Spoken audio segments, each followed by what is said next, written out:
sous le signe du sport l'an dernier où les parrains étaient Youri Djorkaeff et Daniel Bilalian. L'édition 2013 du Phonéton du Fonds arménien de France est accompagnée par deux personnalités du monde du cinéma, Ariane Ascaride et Robert Guédiguian. Un duo dont nous recevons la moitié ce matin, la partie réalisateur, pour lancer la série d'émissions qu'APFM consacre à ce phonéton. Robert Guédiguian, bonjour. Bonjour. Et un grand merci d'être parmi nous aujourd'hui. À vos côtés, René Zagoyan, bonjour. Bonjour. Vous êtes le président pour la région Nord du Fonds arménien de France. Alors, Robert Guédiguian, le phonéton, vous connaissez sans doute depuis longtemps. Oui. Qu'est-ce qui vous a conduit à parrainer cette opération de collecte de fonds cette année? Mon emploi du temps d'abord. Non, mais c'est une blague. Mais c'est vrai que je pouvais le faire cette année.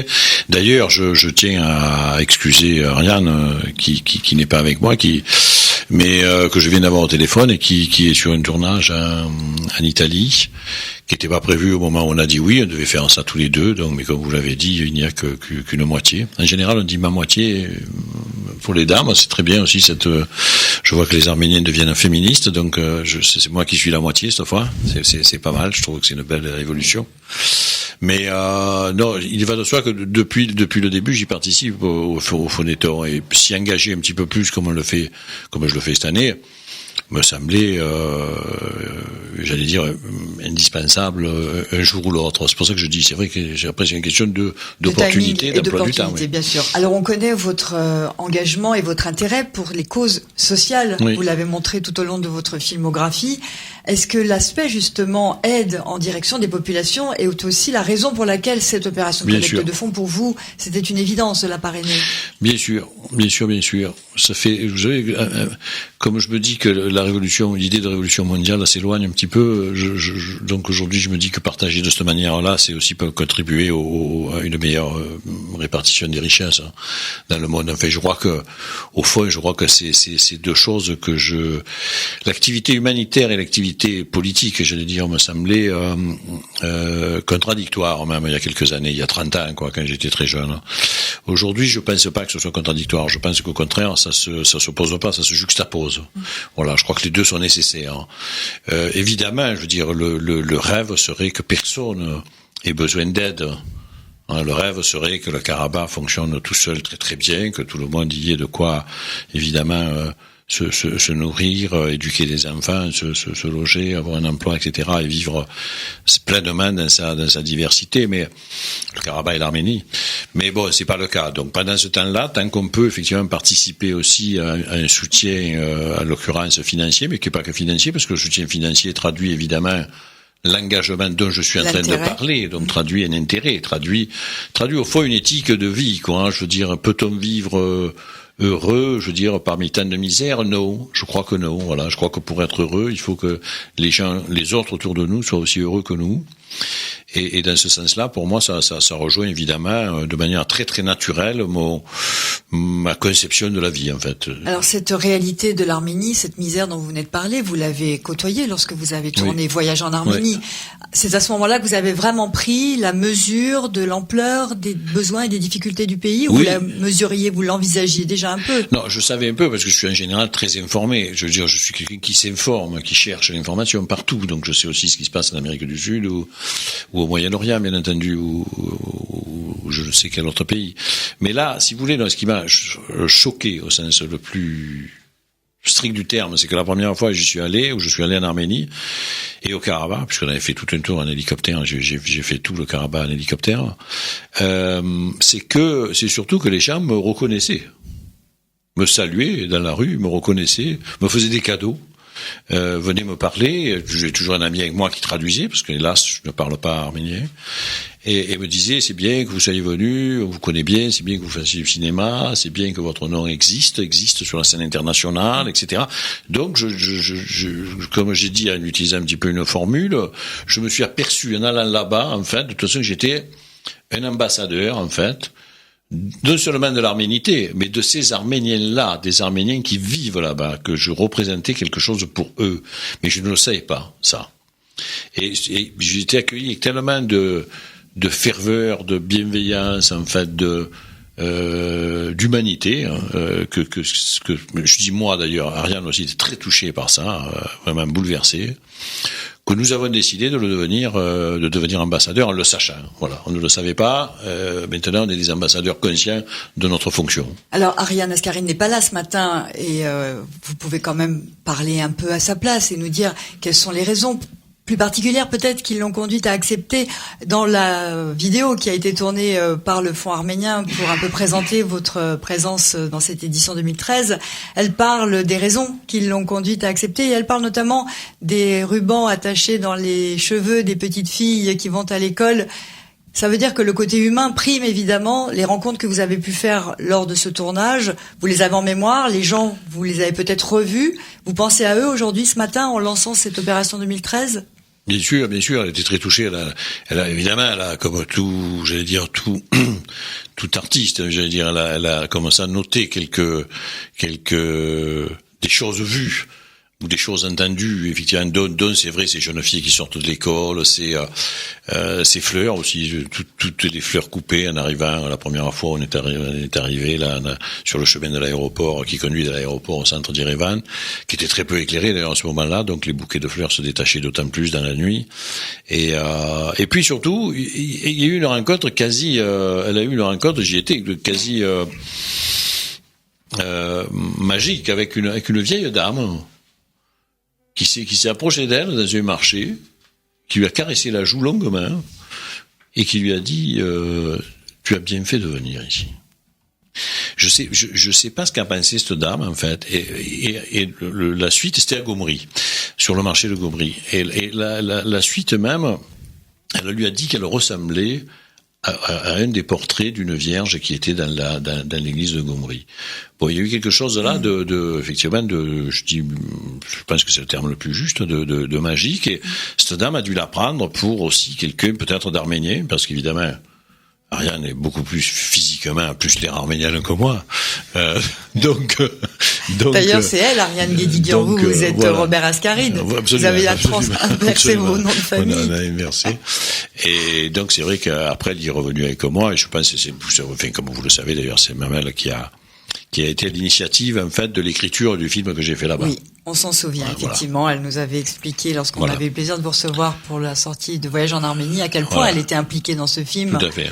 Qu'elle avait été le moteur, en quelque sorte, en tout cas, l'étincelle peut-être de départ. Absolument, oui, c'est vrai. Alors, René Zagoyan, je le disais en préambule, l'an dernier, le Phonéton était placé sous le signe du sport, du dynamisme, on va dire, de la compétition, avec Youri Djorkaeff, champion du monde de la gagne, et Daniel Bilalian, responsable des sports de France Télé.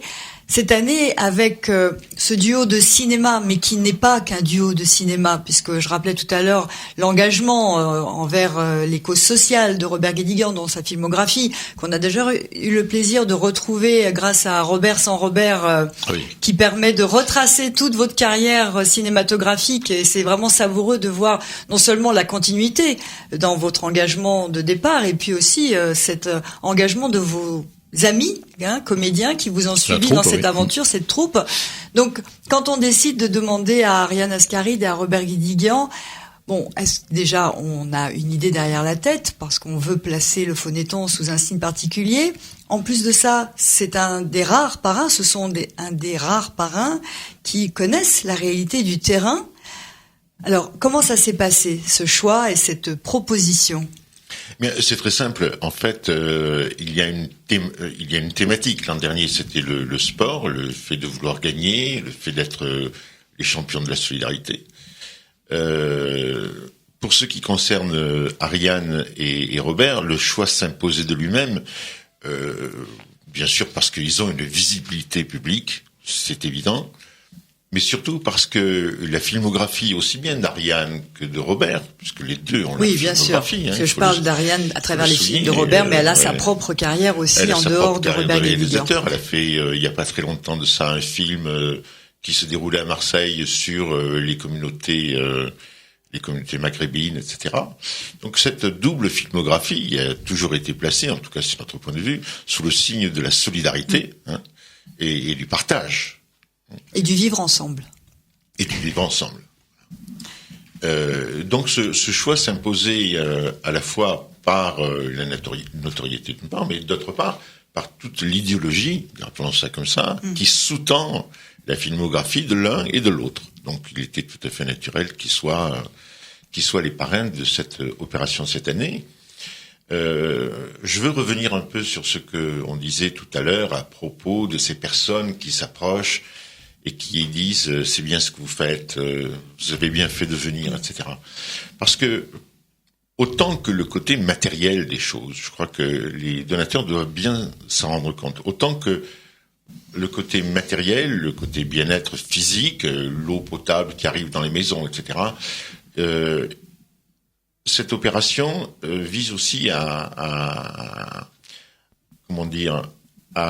assouplir ou à détruire même, je dirais, le sentiment d'isolement que peuvent avoir les populations arméniennes d'Arménie, surtout dans les provinces. Oui, parce qu'à Yerevan, on a envie de dire, ce sentiment doit être moins partagé quand même. Yerevan est une capitale avec tous les ingrédients d'une capitale, les feux de la ville, les distractions, les restaurants, etc. On a de plus en plus l'impression d'être dans une ville européenne. Voilà, ce qui n'est pas le cas dans classique. les zones rurales. Mais le problème, ce sont les zones rurales, les zones qui sont isolées de la capitale, et plus particulièrement les villages frontaliers, qui, nul l'ignore, subissent le contre-coup de deux phénomènes conjugués, à savoir les difficultés productives, problème de production, la sous-capitalisation des paysans d'une part, et qui subissent d'autre part les migrations, parce que ces villages, faute de travail, se vident peu à peu.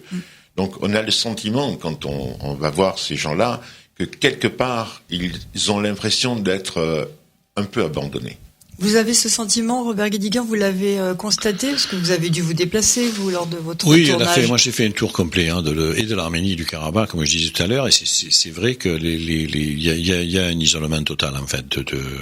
Il y a, je veux dire, il y a le seul lien, c'est la télévision, hélas. La télévision, des programmes qui sont pas en Arménie comme dans le reste du monde, d'ailleurs. Je veux dire, ils sont pas quand même les meilleurs, quoi. Et c'est vrai qu'ils sont très éloignés, quoi. Et il y avait quelque chose qui nous renvoie même à une manière de vivre, des formes de dénuement, de pauvreté qui sont très ici qu'on a oublié, en tout cas en France. C'est là aussi, c'est très émouvant de voir ça. D'où le mot d'ordre du Phonéton 2013, ensemble, construisons l'avenir de l'Arménie. Ensemble, construisons l'avenir, et surtout, donnons à ces populations le sentiment qu'ils ne sont pas seuls.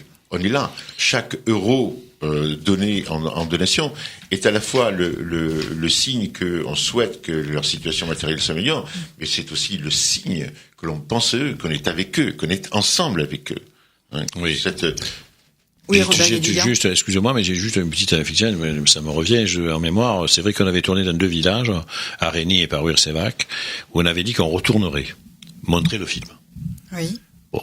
Et un an après, on est retourné avec des draps de lit, etc., pour organiser une projection. Donc avec un ordinateur sur lequel on avait mis tous nos rushs, tout le film entier, pour le montrer dans les villages. Alors déjà, les gens, quand on est arrivé, étaient stupéfaits, parce qu'ils nous ont dit, on vous a évidemment pas cru une seconde quand vous nous avez dit qu'un an plus tard vous reviendriez.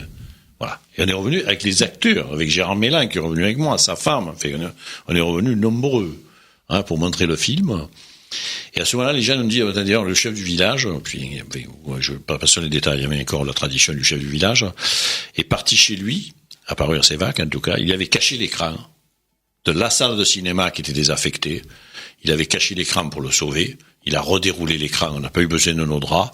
Et la salle du village, tout le monde s'est mis à nettoyer les bains et tout ça. Et la salle du village a refonctionné comme un vrai cinéma ce jour-là. Le chef du village avait fait un discours exceptionnel, en disant, vous nous avez rapporté la lumière. Oui.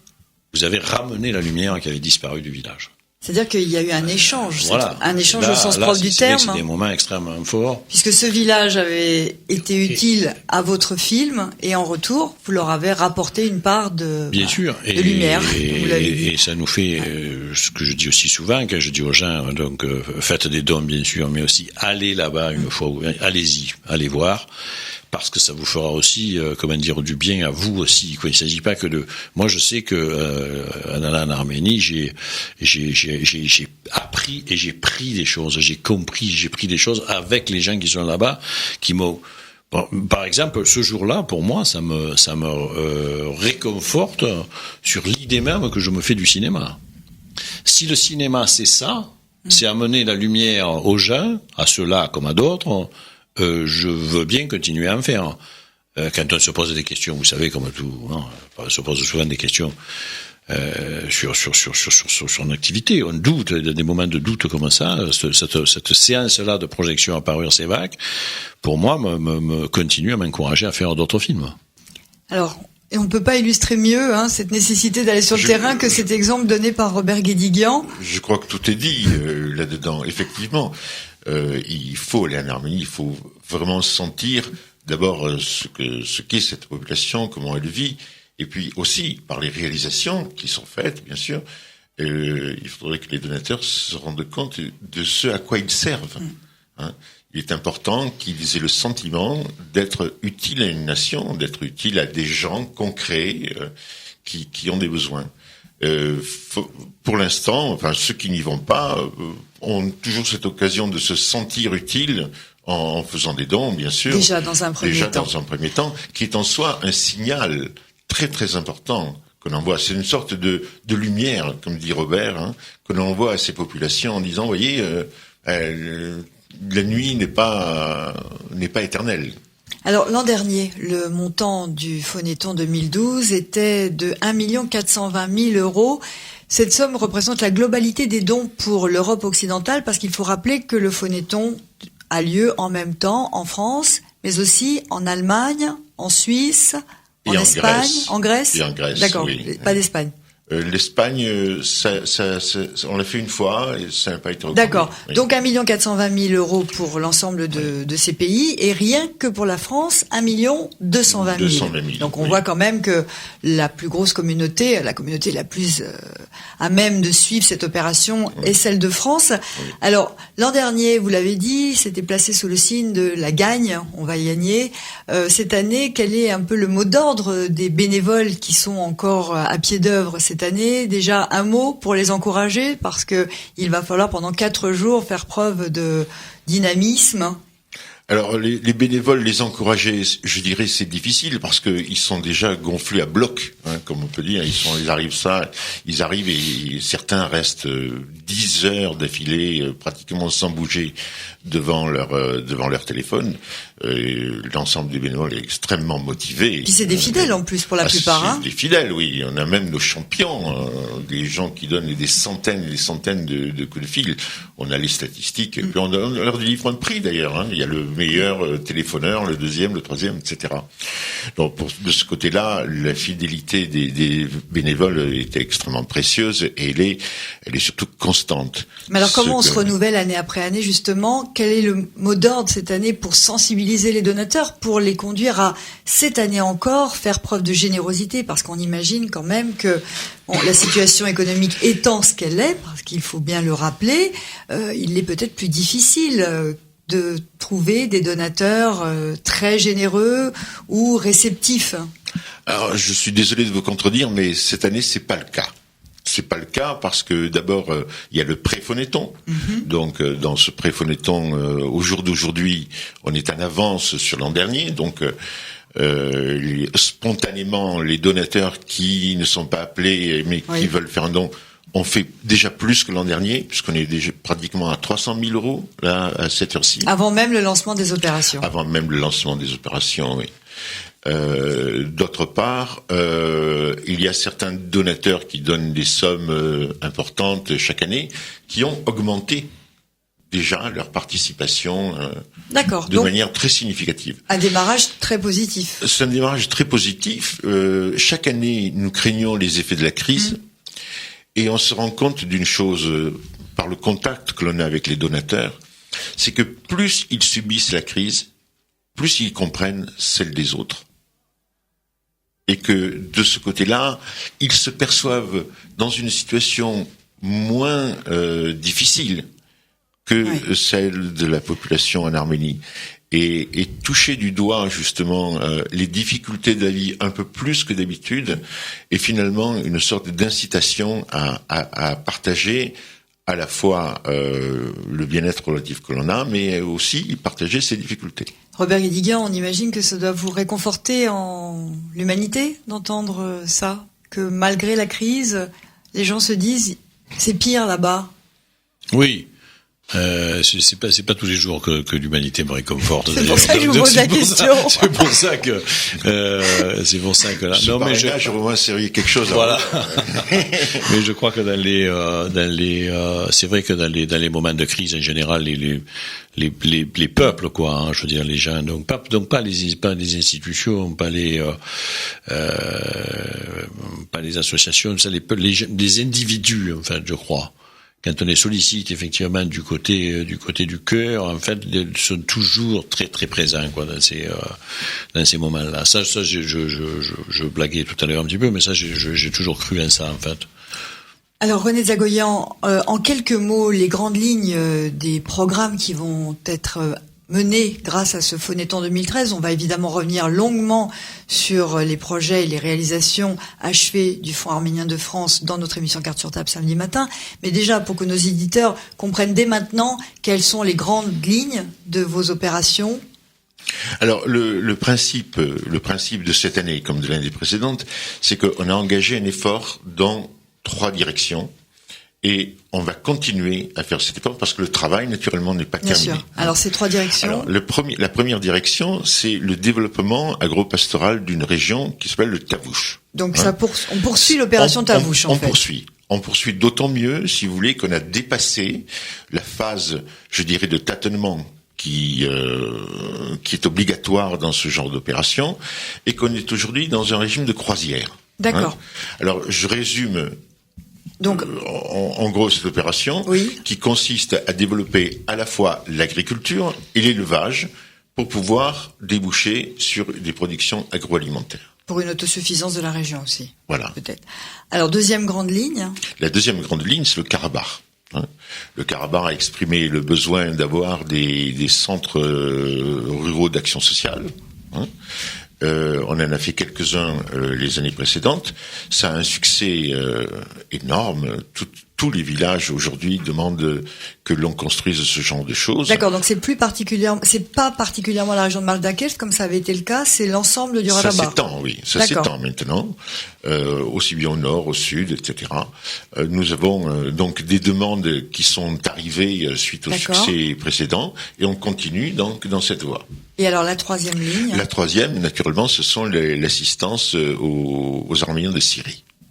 Donc une partie de la collecte ira comme l'an dernier. Ira comme l'an dernier aux Arméniens de Syrie, sachant que la situation n'a guère bougé, au pire l'a empiré. Oui, depuis l'hiver 2012. Donc les besoins sont toujours les mêmes, ils continuent à s'accroître et nous avons là aussi un devoir de solidarité envers eux.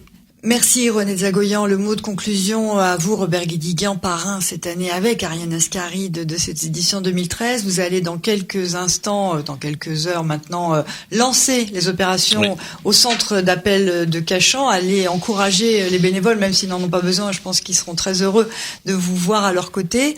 En conclusion, cette opération, qu'est-ce que vous lui souhaitez au Phonéton 2013 ? Mais je souhaite qu'elle dépasse le plus largement possible la récolte de fonds de l'année dernière, mais je crois que chacun peut donner ce qu'il peut aussi, mais qu'il faut que chacun donne, en fait, je crois. Chacun donne. Il ne s'agit pas de donner, peu importe la somme, mais même une somme symbolique est importante, et je pense que c'est le premier pas pour préparer, je le redis, un voyage là-bas, ce qui est aussi une manière d'apprendre, en fait. Si des auditeurs ils vont là-bas, font un voyage là-bas, ils reviendront enrichis. On aura l'occasion de vous retrouver, Robert Guédiguian, d'ici la fin de ce Phonéton sur l'antenne d'AIPFM. Un grand merci pour votre venue ce matin. Un dernier mot, René Zagoyan. Oui, une précision, c'est que l'inauguration de cet après-midi, avec Robert sera accompagné du président du Karabakh, qui a fait spécialement Bako Sagian, qui a fait spécialement le déplacement pour l'occasion. Ça, c'est le premier point. Le deuxième point, c'est que je voudrais publiquement donc remercier Robert et Ariane, parce que c'est pour nous pas seulement un plaisir, mais c'est surtout un honneur d'avoir des personnalité de cette qualité dans notre communauté qui nous aide, qui aide nos donateurs et qui aide l'Arménie.